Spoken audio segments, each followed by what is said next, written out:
Hello दोस्तों, आप लोग का स्वागत है एएच स्मार्ट क्लासेस में। आप लोग देख रहे हैं स्मार्ट क्लासेस। आज का वीडियो हो गया रामधारी सिंह दिनकर का वीडियो। आज इस वीडियो में हम लोग रामधारी सिंह दिनकर के बारे में काफ़ी अच्छे अच्छे पॉइंट लाए। आप लोग वीडियो में आगे बने रहिए। इससे पहले हम बता देते हैं, अगर आप लोग मेरे चैनल और पहली बार आए तो चैनल को सब्सक्राइब कर लीजिए। वीडियो अच्छा लगेगा तो वीडियो को लाइक कर लीजिएगा। समझ में आ गया? देखिए, अगर किसी को पीडीएफ चाहिए तो हमारे व्हाट्सअप नंबर पर कमेंट कीजिए, आप लोग को पीडीएफ मिल जाएगा। देखिए, मेरा व्हाट्सअप नंबर हो गया, दोनों मेरा व्हाट्सअप नंबर, आप लोग कमेंट कीजिए, आप लोग को पीडीएफ मिल जाएगा। समझ में आ गया? चलिए वीडियो में आगे बढ़ते हैं, आप लोग का ज़्यादा समय नहीं लेंगे। आज का टॉपिक हो गया रामधारी सिंह दिनकर का। पहले हम बता दिए रामधारी सिंह दिनकर के बारे में। इस वीडियो में काफ़ी अच्छे अच्छे पॉइंट लाए। आप लोग वीडियो में आगे बने रहिए। समझ में आ गया? चलिए देखिए आगे बढ़ते हैं। आज देखिए जन्म, देखिए रामधारी सिंह दिनकर का जन्म कब हुआ? 1908 में। समझ में आ गया? कहाँ हुआ? सिमरिया में। अगर एग्ज़ाम में पूछ देगा रामधारी सिंह दिनकर का जन्म कब हुआ, रामधारी सिंह दिनकर का जन्म कब हुआ, तो 1908 में। कहाँ हुआ? सिमरिया में। आप लोग लिखते चलिए, पॉज करके लिखते चलिए कि रामधारी सिंह दिनकर का जन्म 1908 ईस्वी में हुआ और सिमरिया में हुआ। समझ में आ गया? काफ़ी अच्छे अच्छे पॉइंट है। देखिए, रामधारी सिंह दिनकर प्रारंभिक शिक्षा कहाँ से हासिल की? रामधारी सिंह दिनकर प्रारंभिक शिक्षा गांव की पाठशाला से हासिल की। कहाँ से? गांव की पाठशाला से। समझ में आ गया? प्रारंभिक शिक्षा। और देखिए, उच्च विद्यालय शिक्षा कहाँ से हासिल की? मोकामा से हासिल की। कहाँ से? मोकामा। समझ में आ गया?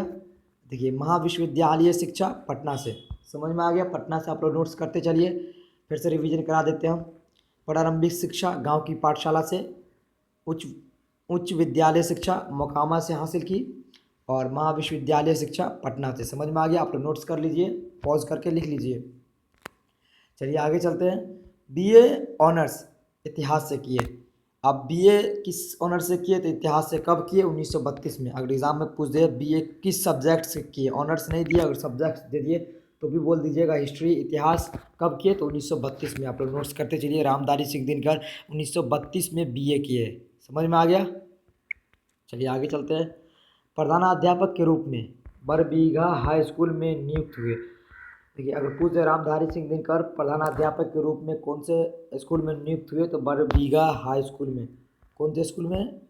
बरबीघा हाई स्कूल में। आप लोग नियुक्त नोट कर लीजिए। बरबीघा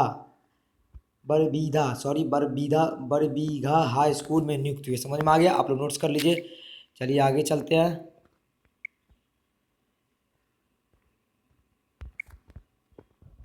चलते हैं। इसके बाद देखिए, अब इसके किताब के बारे में जानेंगे। रामधारी सिंह दिनकर कौन कौन सी किताब लिखी है। समझ में आ गया? आप लोग नोट्स करते चलिए। वीवीआई पॉइंट सब है, ये किताब बहुत इंपॉर्टेंट है, आप लोग लिखते चलिए।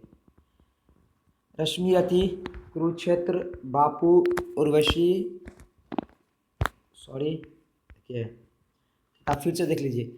रश्मिरथी, कुरुक्षेत्र, बापू, उर्वशी, परशुराम की प्रतीक्षा, प्रणभंग, रेणुका। ये देखिए, ये सभी काव्य है। देखिए, रश्मिरथी, कुरुक्षेत्र, बापू, उर्वशी, परशुराम की प्रतीक्षा, प्रणभंग, रेणुका का काव्य। एग्जाम में पूछ देगा कुरुक्षेत्र क्या काव्य है, बापू क्या काव्य है, और एक देखिए मात्र एक जो है हुंकार उपन्यास है। समझ में आ गया? आप लोग नोट्स कर लीजिए, बहुत इंपॉर्टेंट पॉइंट है। चलिए आगे चलते हैं। सब रजिस्ट्रार 1934 में बने। अगर पूछ देगा रामधारी सिंह दिनकर सब रजिस्ट्रार कब बने? 1934 में। कब तक रहे? 1943 ईस्वी तक। समझ में आ गया? चलिए आगे चलते हैं। हिंदी विभाग अध्यक्ष मतलब हिंदी के प्रोफेसर कब तक रहे?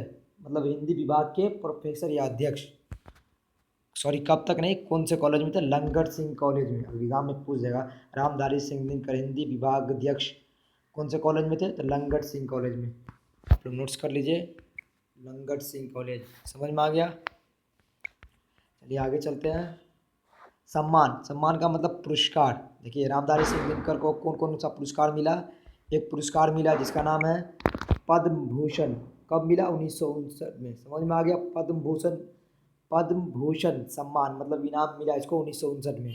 अगर पूछ देगा रामधारी सिंह दिनकर को 1959 में कौन सा पुरस्कार मिला, तो पद्म भूषण। कब मिला? 1959 में। समझ में आ गया? चलिए आगे चलते हैं। भागलपुर विश्वविद्यालय के उपकुलपति 1963 में बने। अगर एग्जाम में पूछ देगा भागलपुर विश्वविद्यालय के उपकुलपति कब बने? 1963 में। कब तक रहे? 1965 तक, 2 साल रहे। समझ में आ गया। चलिए आगे बढ़ने से पहले हम बता देते हैं, अगर आप लोग मेरे चैनल पर पहली बार आए तो चैनल को सब्सक्राइब कर लीजिए, वीडियो को लाइक कर लीजिए और वीडियो अच्छा लगे तो दोस्तों को भी शेयर कीजिए। समझ में आ गया। चलिए आगे चलते हैं। प्रारंभिक कविताएं। देखिए रामधारी सिंह दिनकर की प्रारंभिक कविता छात्र सहोदर में छपती थी। अगर एग्जाम में पूछे रामधारी सिंह दिनकर की प्रारंभिक कविता किस में छपती थी? छात्र सहोदर में। समझ में आ गया। ये सभी VVI पॉइंट आप लोग नोट करते चलिए। समझ में आ गया। चलिए आगे चलते हैं। प्रथम काव्य कृत। अब देखिए प्रथम काव्य कृत मतलब प्रथम काव्य इसका कौन है? विजय संदेश। समझ में आ गया। रामधारी सिंह दिनकर का प्रथम काव्य कौन है? विजय संदेश। आप लोग नोट्स कर लीजिए, बहुत इंपॉर्टेंट पॉइंट है। समझ में आ गया। चलिए आगे चलते हैं। अब देखिए रामधारी सिंह दिनकर का प्रणभंग 1929 में, रेणुका 1935 में, कुरुक्षेत्र 1946 में, रश्मिरथी कब हुआ? 1952 में। ये सब प्रकाशन हुआ। आप लोग याद कर लीजिए, प्रणभंग 1929 में, रेणुका 1935 में, कुरुक्षेत्र 1946 में और रश्मिरथी 1952 में प्रकाशन हुआ। समझ में आ गया। ये सभी किताबें जो कब प्रकाशन हुआ उसका डेट दिया हुआ, आप लोग नोट्स कर लीजिए। बहुत इससे भी पूछता है एक डेट कि रश्मिरथी का प्रकाशन कब हुआ? तो 1952 में। समझ में आ गया। देखिए अब आज का आखिरी पॉइंट हो गया, रामधारी सिंह दिनकर का मृत्यु कब हुआ? देखिए अब रामधारी सिंह दिनकर का मृत्यु अगर पूछ रहा कब हुआ तो 1974 ईस्वी में। समझ में आ गया। कब हुआ? 1974 ईस्वी में। चलिए आज का टॉपिक यहीं पे ख़त्म हो गया। अगर वीडियो अच्छा लगे तो वीडियो को लाइक कर लीजिए, चैनल को सब्सक्राइब कर लीजिए। देखिए इस वीडियो में सभी VVI पॉइंट्स आप लोग कॉपी कलम लेकर लिख लीजिए। इससे पहले हम रामधारी सिंह दिनकर का 1-2 वीडियो अपलोड कर चुके हैं, आप लोग को वीडियो प्ले लिस्ट में मिल जाएगा, आप लोग जाकर देख लीजिए। चलिए मिलते हैं आप लोग से अगले वीडियो में, बहुत जल्द नया वीडियो लाएंगे। धन्यवाद।